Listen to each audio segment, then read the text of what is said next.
Videos that will make you wealthy and debt-free.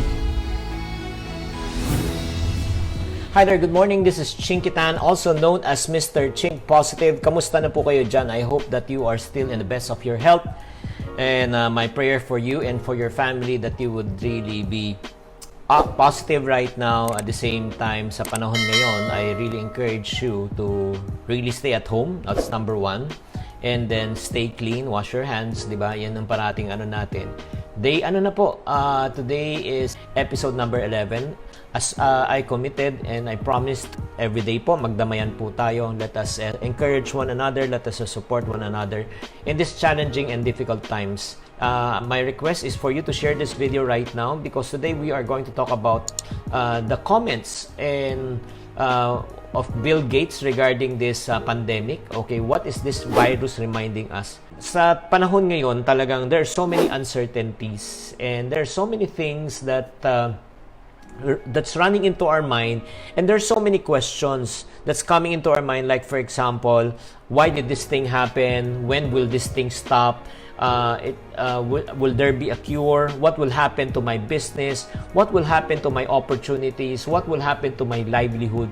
There are so many questions, but rather than asking this type of questions that we cannot control, why don't we ask ourselves, what are the things that we can learn from this situation? What is this situation teaching us and then revealing to us? Today, I would like to share with you a profound message by Bill Gates. I do believe that this message that he shared, okay, will really help and minister to all of us. So allow me just to read verbatim. Bill Gates made mention, I'm a strong believer that there's a spiritual purpose behind everything that happens, whether what is perceived as being good or being bad. As I meditate upon this, I want to share with you what I really feel about the virus. It is reminding us that we are all equal. We are all equal regardless of our culture, religion, occupation, financial situation, or how famous or infamous we are. The disease treats us equally. Perhaps we should. If you don't believe me, just ask Tom Hanks. It is also reminding us that we are all connected and something that affects one person will also affect another. It is reminding us that the false borders that we have put have little value as the virus does not need a passport.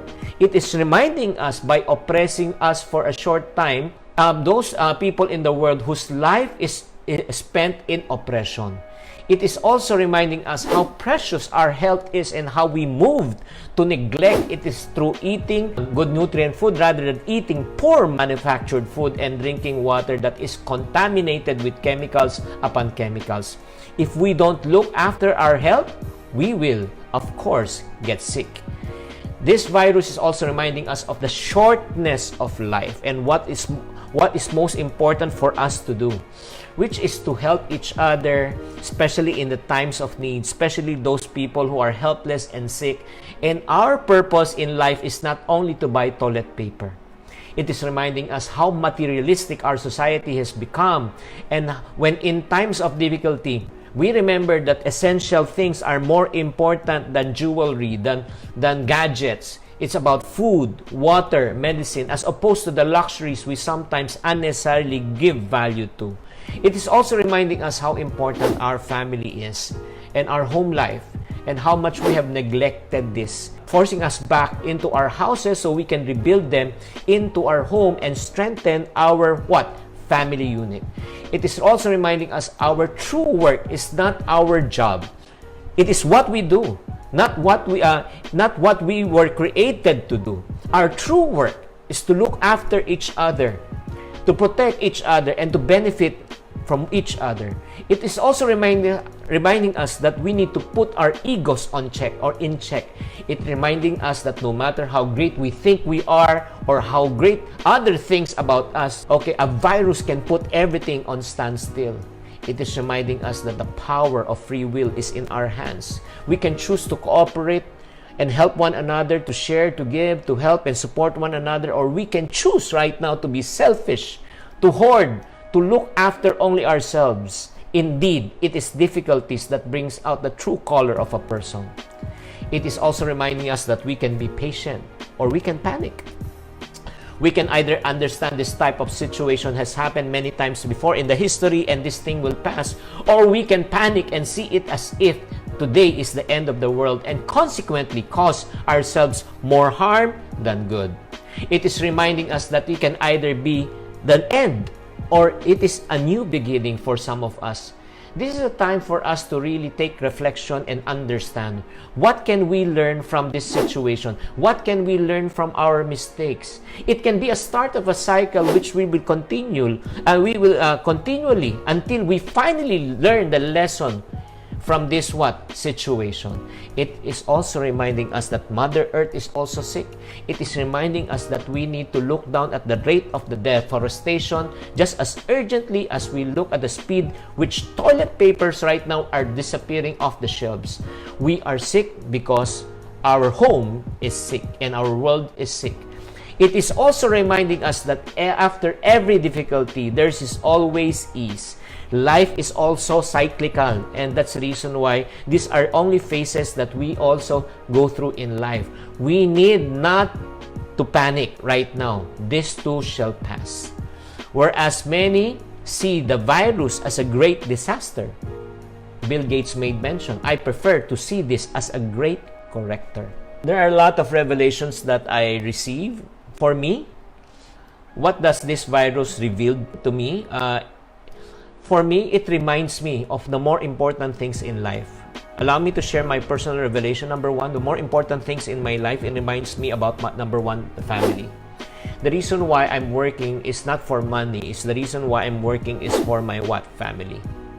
If sometimes the reality is money is the reason why it takes away so much time away from our family. The goal is to be with the family, but the means to support the family is the one that's taking away time from our family. That's the reason why I encourage you, right now, you spend more time, quality time with your family right now, because this is the most important time, I do believe, in all of our lives, not only here in the Philippines, but worldwide. That's the first thing that I am reminded of. The second thing that I am reminded of is this, my health. Health is indeed wealth. What if you made a lot of money or you make a lot of money, but if you are not healthy? Reality about life is this. Most of us, we use all our health to gain all the wealth in our lives, but at the end of our lives, we use all our wealth to gain back our health. So it's very important. The two things that I just mentioned. Number one is time with family, and then health. And number three, the third thing that I realized also and reminded of, that it's very important to have relationship with others. My relationship with others. Sometimes we just take our friends and our relatives, we just take them for granted. But right now, we realize that human interaction and physical touch is very, very important. I miss my friends. I miss my church mates. I miss my relatives. I miss my loved ones. Right now, I cannot touch them. I cannot hug them because we cannot see and meet each other. Even if we want to visit them, we cannot. That's the reason why we need to understand, we need to value relationship right now. These are the things that are important in our lives. We are created for intimate relationship. So if you just reflect, the three things that I just mentioned, number one is time with family. Number two is health. Number two is relationship with others. And you'll be shocked and surprised. The three things that I mentioned are what we call as intangible. These are intangible things. You cannot touch it, you cannot see it, but this is very valuable. So there are two types of wealth that I discovered. Number one is the tangible wealth. Number two is the intangible wealth. Number two is the visible wealth. Number two is the invisible wealth. When you talk about visible wealth, it's about having a brand new car, probably having a new house, a new gadget. That's what we call as visible wealth. The invisible wealth is what I just mentioned, is time with family, health, and relationship. So one thing I've learned based on the article of Mr. Bill Gates, that the intangible things in life is more important rather than the tangible things. The invisible things in life is far more valuable than the things that are visible in life. And my last revelation is this: what's more important to me right now? the one that's really keeping me sane, the one that's really giving me really encouragement to encourage you right now is my relationship with God. It is my relationship with God right now that makes me mentally, emotionally, and spiritually strong. Because there are so many people right now, my friends, believe me, they're materially what? Wealthy. But if you are sick with this sickness, you are not mentally, emotionally, and physically okay. So the one that really sets us apart is when we have a good relationship with God. It makes me feel secure and allow me to sleep well at night, that God is in control, that God will never leave me nor forsake me, that God is my provider. He will never allow my family to go hungry, that God is going to take care of my business. I am not the caretaker of my business. At the end of the day, my relationship with God grants me what? Peace. So my question to you, my friend, right now is this. What is this virus reminding you? What are the revelations that you can learn from this virus, from this opportunity of lockdown? Kung si Bill Gates may revelation, dapat tayo rin may personal revelation. Ano sa palagay mo?